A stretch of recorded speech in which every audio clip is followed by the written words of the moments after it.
Hello, fellow humans. Katrina here. Quick disclaimer: I'm professional, not your professional, so nothing we're doing is going to be professional legal or medical advice. Right? Okay. Do you want to gossip? Okay. No, I want to gossip. I want to gossip about gossip. Well, gossiping can be beneficial. It can also be detrimental. Well, I really don't want to hear about how it's detrimental. I guess we can get there in a minute, but how is it beneficial? Like if you're gossiping with somebody, you might be relieving your stressful situation if it's not about them. If it's not about the okay, so I will spend an inadmissible amount of time looking at celebrity gossip Hmm. from time to time. I think that's just human curiosity. I don't know if there's I wouldn't pathologize that. It's totally normal for us to be interested in other human beings. Mm-hmm. But what do you mean? I mean, like I was so deeply locked in on the Justin Bieber, Selena Gomez, Haley Bieber, Benny Blanco storyline. I mean, I have followed every chapter of that Truman Show and all of the fan fiction and all of the side plots and everything else, even though those are actual people. And that is a parasocial relationship of mine. That is a parasocial relationship. Do you enjoy it? Yes. And that's all it matters. Yeah. Yeah. And that's kind of like where the downfall of gossip comes in. If it's at somebody's expense or if somebody's not having a good time, then that's where it becomes a problem. But if it's something that you're both enjoying and you're just gossiping to gossip about Brad and Jen or whoever, that was a really dated reference. I realize that now. So we talked about monitoring spirits, and actually, Brad and Jen's not that dated a reference because that could have. But I'm not even going to go. I'm not even going to go there. I'm not taking that bait. Not today. No. That said, it's it's gossip when we insert ourselves as speakers in the narrative, correct? Because we're spreading the story farther, even if it is a parasocial situation. We are still part of the gossip network. Define gossip because I define gossiping as talking about somebody else's business. And so if we're talking about Angelina Jolie and her business, it's none of our business, but we're talking about it. That's gossiping. Yeah, that's true. I like to mind other people's business, but kind of like you said, when it has nothing to do with me.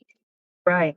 Right. I think there's a level of emotional detachment that comes with making it more entertaining, even if it's tragic. It's tragic right now. But We are in Oklahoma the wind goes sweeping down the plain, and it's a lot of wind. I don't know why we're outside. These are the people that watched for longer than 1 minute and 25 seconds. And so, yes, I do think gossiping can be useful because it can be a way to relieve stress if you're overstressed and wanting to relieve that. There's this thing in the Gottman method where it's actually called the 3-minute stress reducing conversation. Mhm. And I wouldn't call that gossiping, but damn close.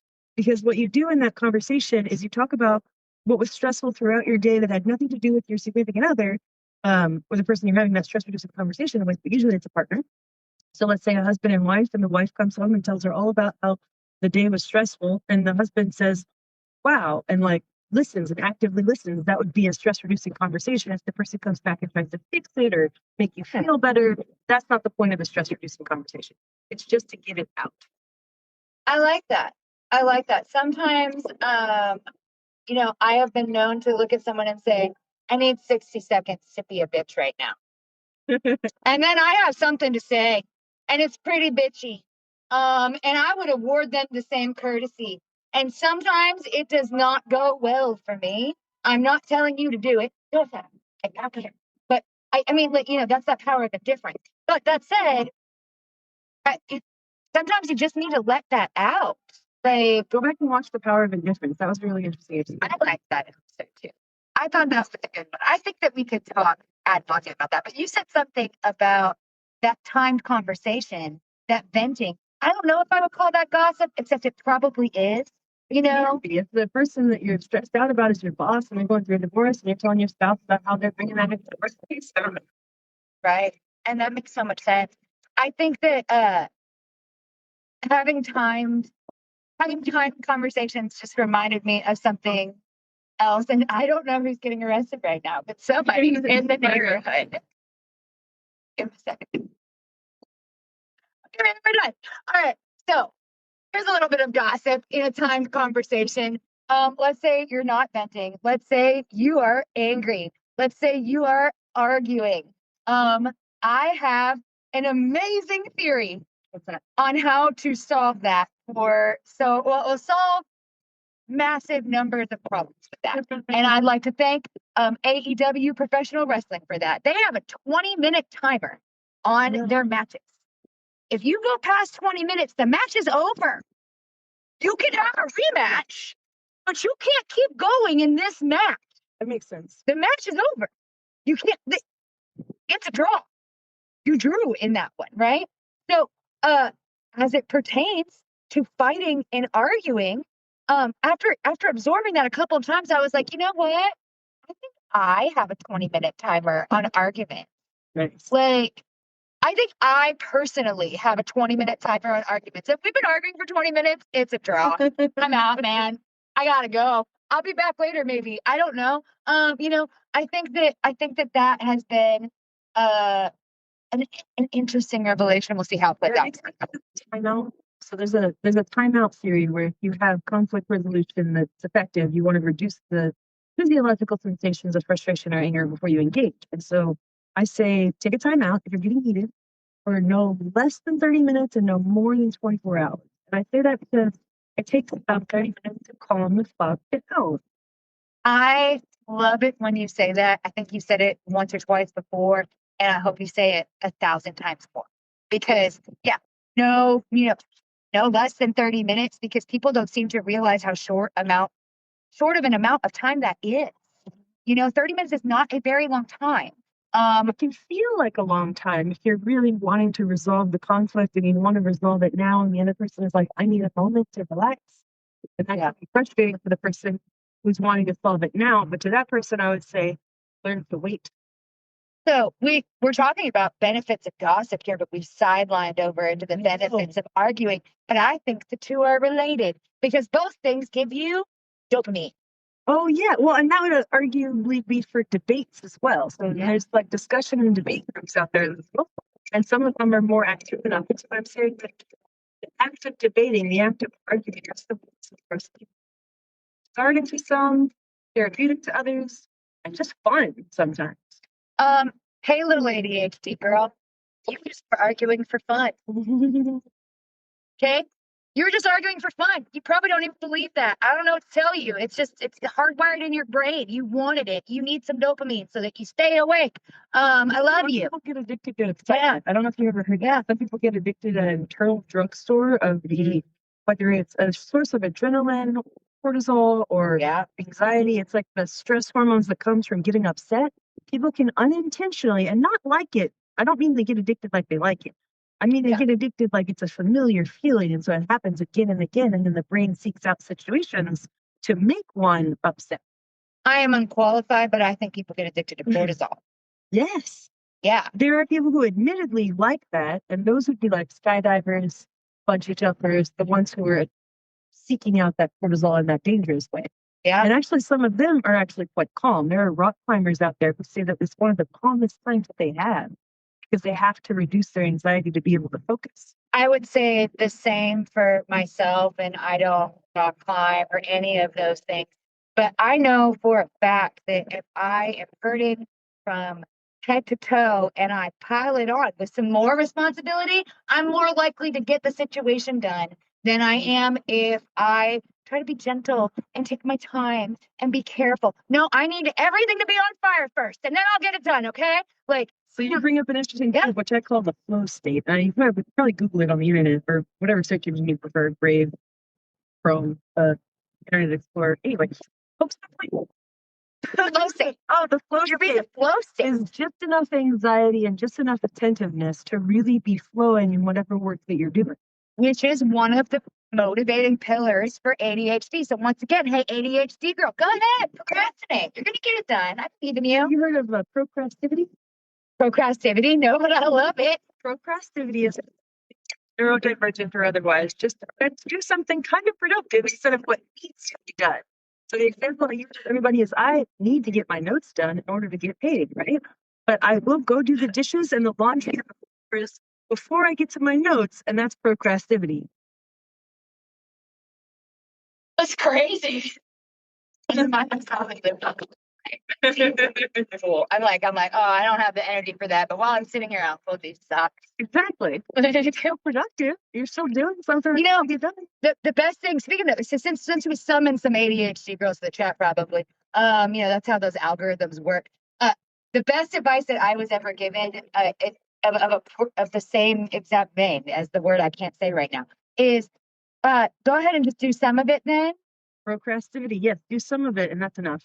Yeah, for now. I don't know about anybody else, but I kind of grew up with the mindset that you better finish what you started, right? Oh, well, I'm need a to finish. half-asser. I will half-ass the dishes, half-ass the laundry, half put away things, and then circle back later. Me too. Me too. Yeah, no, I'm pretty sure I by the time I circle back, it's whole and done again. But that's the rule of thumb with that is 600 seconds. So that's essentially 10 minutes. And sometimes all you do is 60 seconds. You don't have to eat. And you don't necessarily know when you're going to need to, but you do get up to go. And in that time that you get up to go, if you have 60 seconds, just a minute to spare after you're done or whatever, then go into the kitchen and get like the stuff out of the dishwasher into the cabinets and call it good. That's brilliant.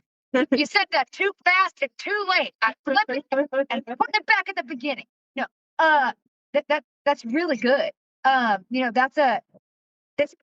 We should probably do an entire breakdown, but I need to go back and refresh my memory on them. But there are motivating pillars of ADHD. There's competition, urgency, Time blindness.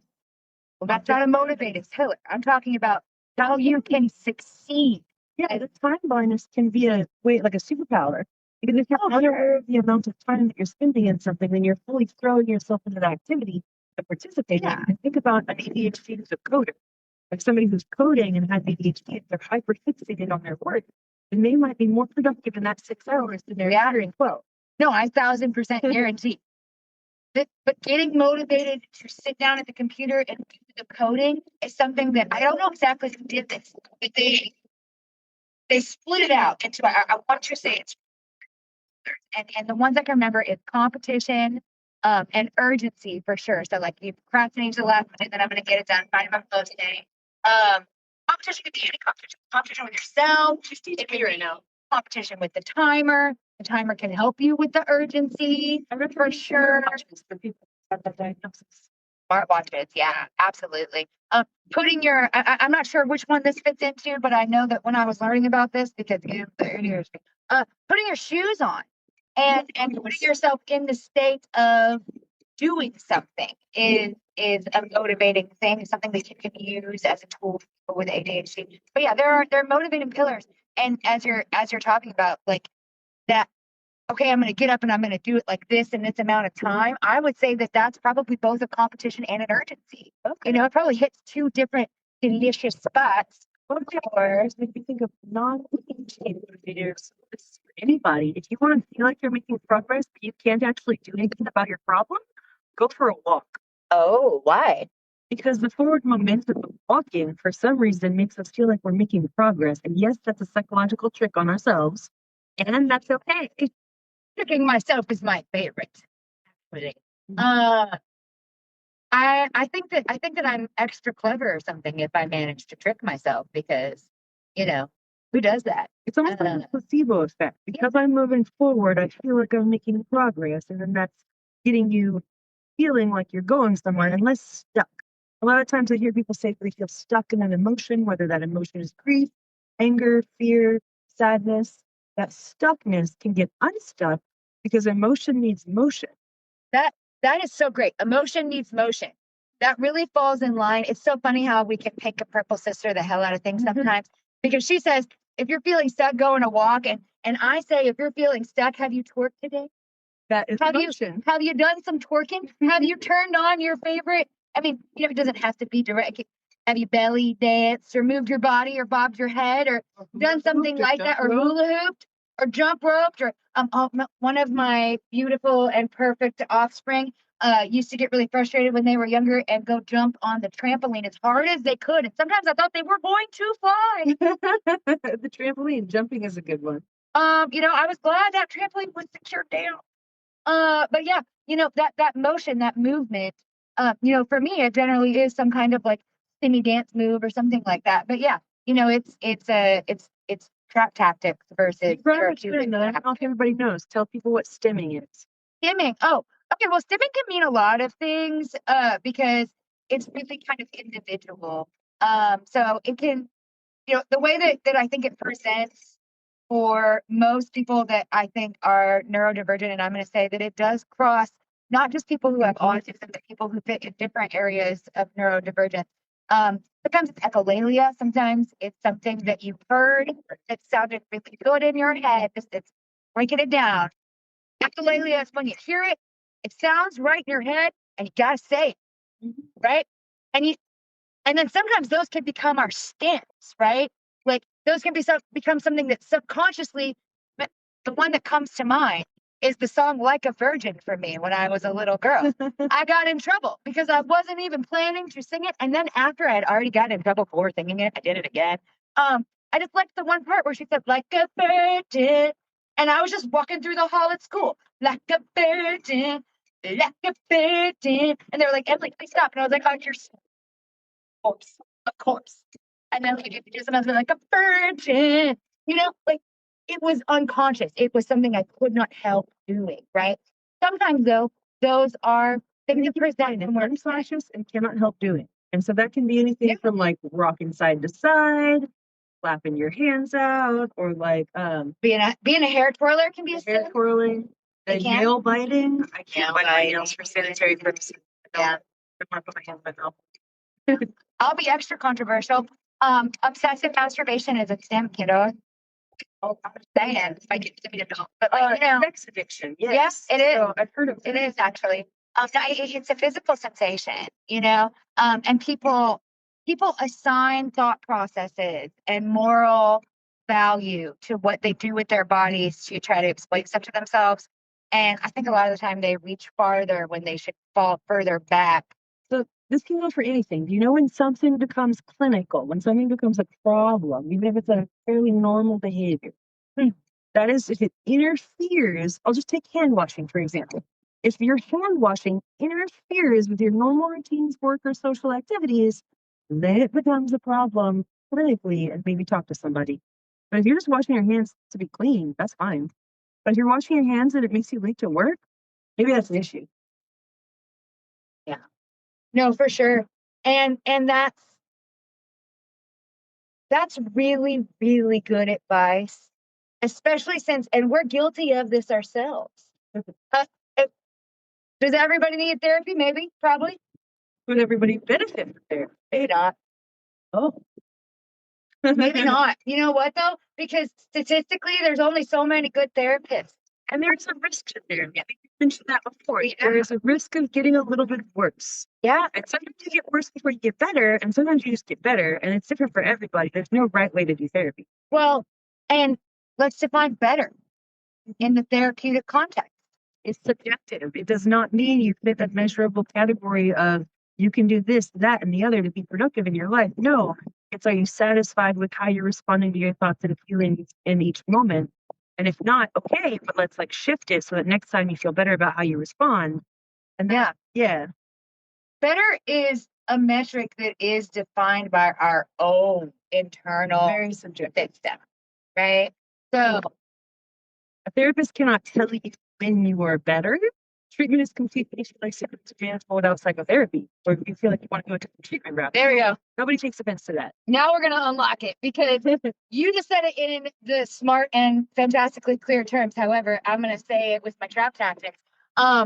When you can get through the day, you're all better, honey. Like, yeah, you might still think about it. It may still be there. It may still be around. Feel good either. It doesn't mean you feel good about Yeah. Like the stress tolerance, I like to tell people, doesn't mean that you have no stress in your life. It means that the stress that you have in your life is manageable.